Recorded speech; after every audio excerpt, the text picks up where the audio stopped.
Welcome to the education session on elder abuse awareness. My name is Nikki. And mine is Sandra. We are volunteers working with the Nepean, Rideau, and Osgood Community Resource Center, NROC. In this presentation, the main focus will be on financial abuse, scams, and fraud. Our goal is to increase your awareness of elder abuse, the common frauds and scams currently happening in our society, teach you how you can respond if you or a senior you know is being abused, and connect you with local resources. Okay, so the purpose of our workshop is to promote respect and dignity for older adults via an elder abuse awareness and prevention education session. This workshop covers the topics of elder abuse, financial abuse, reporting options, and resources. The Cambridge Dictionary has a definition for respect. Respect is the process of treating something or someone with kindness and care. Hence, a lack of respect for elders can become abusive. Session overview. Here is a brief overview of what we will be reviewing today. Elder abuse. What is elder abuse? Risk factors for elder abuse. Types of elder abuse. Financial abuse. What is financial abuse? The top 5 frauds in 2019 and prevention tips. Other types of financial abuse. Reporting options and resources. Why seniors are reluctant to report abuse. Who to contact for elder abuse, for serious crime. Where to report the financial abuse.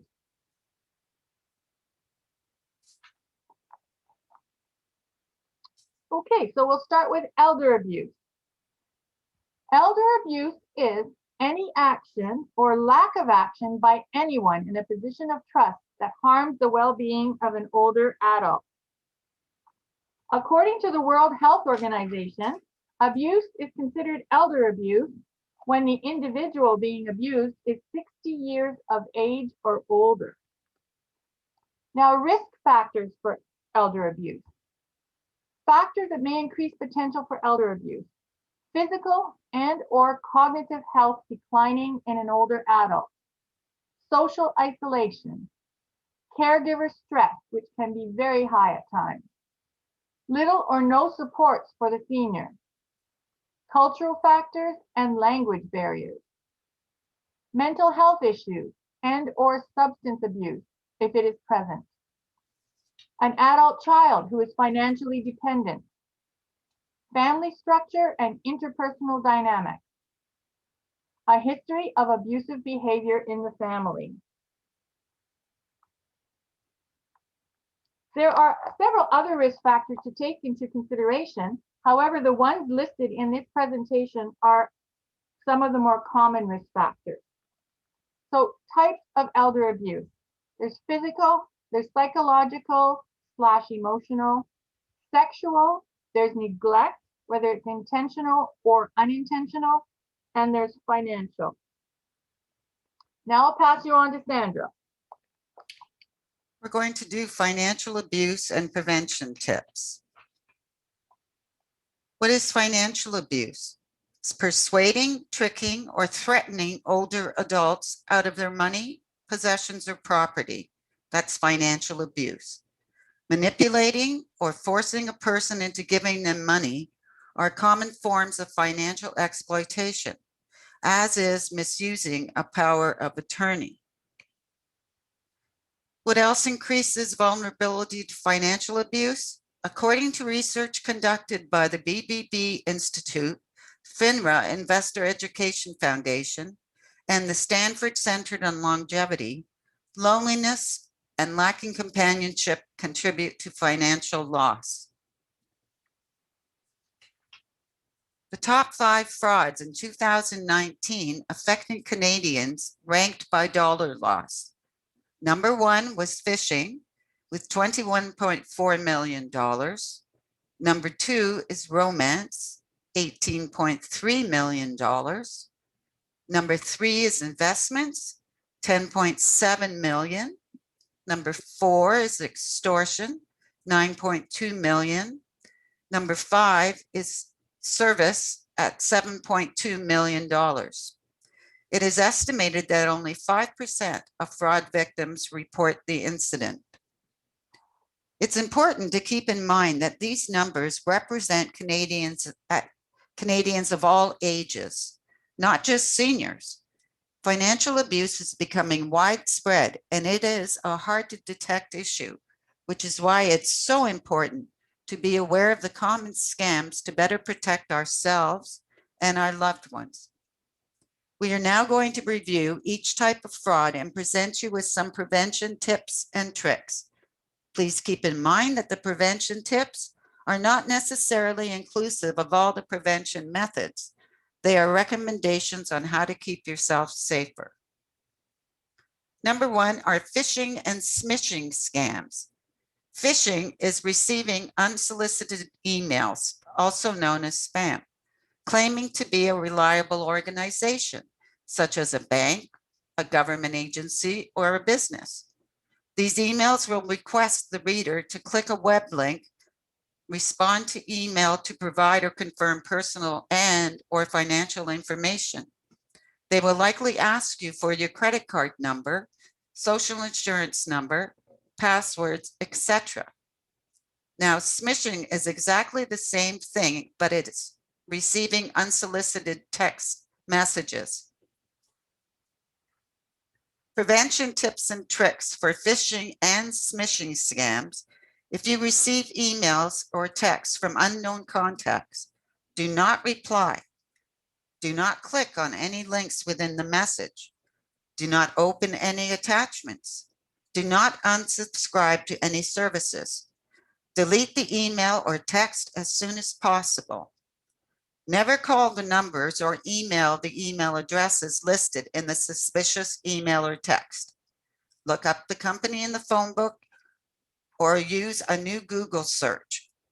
Update your antivirus software and note that banks, government agencies, and other reliable organizations will never ask you to share your personal financial information via email or text.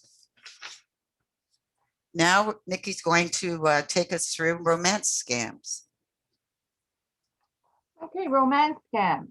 This is entering into an online relationship via internet. Scam artists create fake profiles and will not be or look like who they claim to be. The scam artist will profess their love to you in a very short period of time. They will gain your trust and affection. The scam artist will eventually ask you for money for travel, medical assistance, or a family emergency. The scam artist may try and get you to cash a fake check.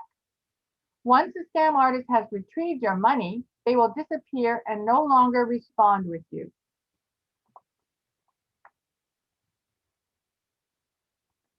Okay, so prevention tips and tricks for romance scams. Scammers often mimic real dating websites. Research the dating website to ensure it is legitimate and reputable. Investigate if a dating website has a cost and how to cancel your account before signing up. Don't give out any personal or financial information via email or when chatting with someone on an online dating website.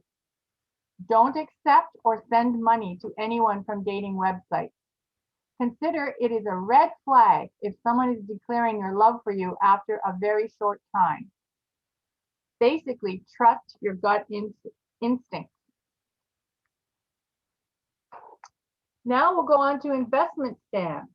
Scam artists encourage people to invest in false or deceptive investment opportunities.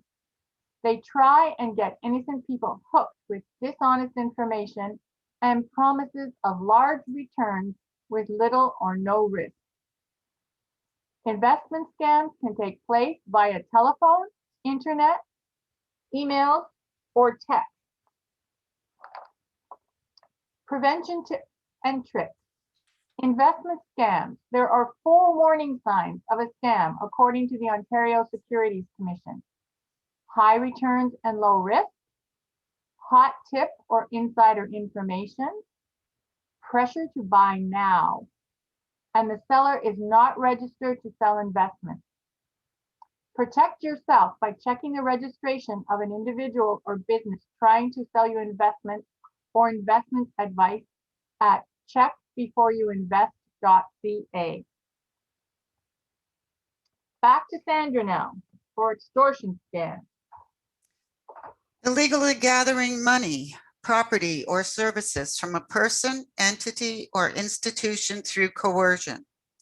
The most common extortion scams: impersonating government officials, the Canada Revenue Agency, or the Immigration, Refugees, and Citizenship Canada, demanding you pay outstanding taxes and or accept a refund, pressuring, instilling fear, threatening you will be arrested or deported. Prevention tips for extortion scams: don't take immediate action. Hang up the phone and contact the agency directly. Government agencies will not ask you to make payments by means of a prepaid credit card or money wire services. The CRA accepted payment methods are online banking, a debit card, or a pre-authorized debit. Government agencies will not try to scare you, use aggressive language, or threaten you with arrest. Note, these agencies already have your personal information on file, so why would they be asking you for it? Consider purchasing caller display for your home phone, which will allow you to view the telephone number of incoming calls. Caller display gives you the option to avoid answering calls from unknown telephone numbers. Now we'll go to service scams, an overview. A scam artist charges for non-existing or faulty services via in-person visits, unsolicited phone calls, websites, website pop-ups, emails, or text messages. Common service scams reported are air duct cleaning, help with government documents, immigration website, low interest rate offers, a pardon on a criminal record, resale of automobiles, timeshares, and rental or property listing, and tech support.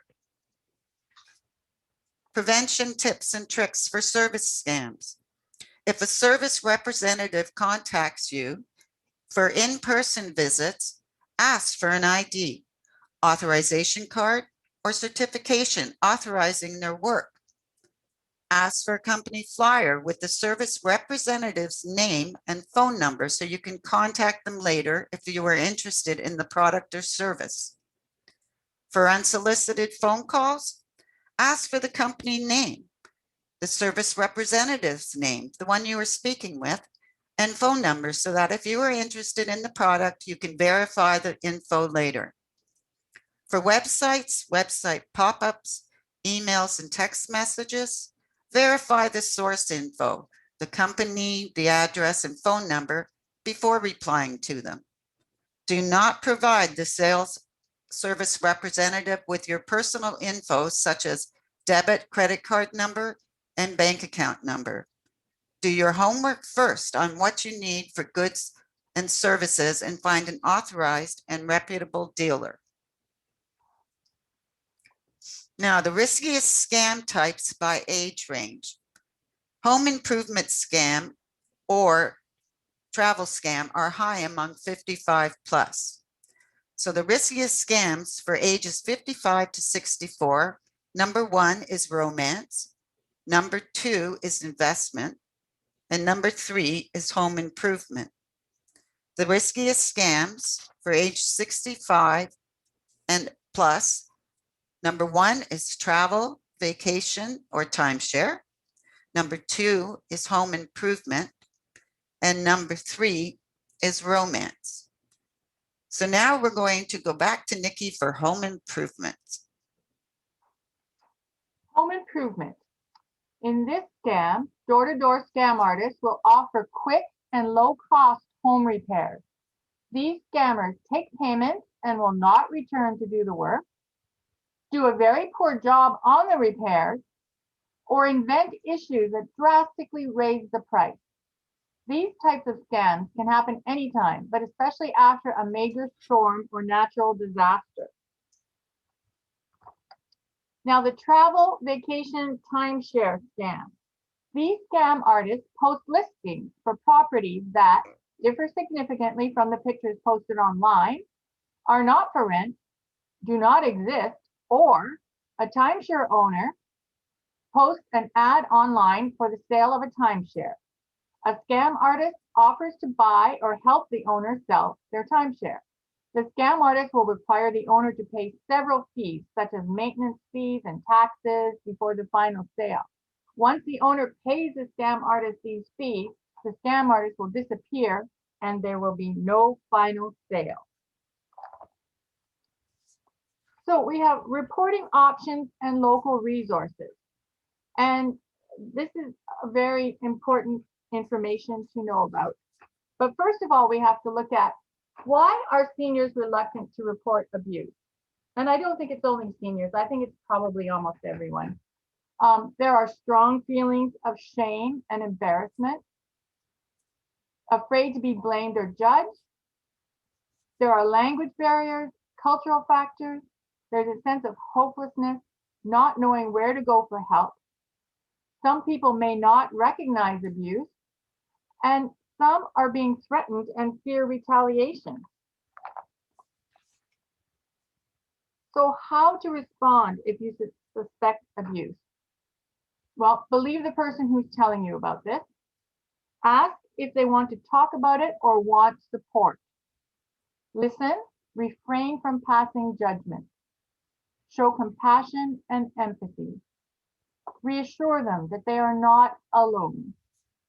Offer resources. Reach out for help. Respect their right to privacy and dignity. Be patient. Making changes is really difficult. Talk to a trusted family member, friend, support worker, doctor, etc. If you feel the person is in imminent danger, call 911. So back to Sandra. Who can help you?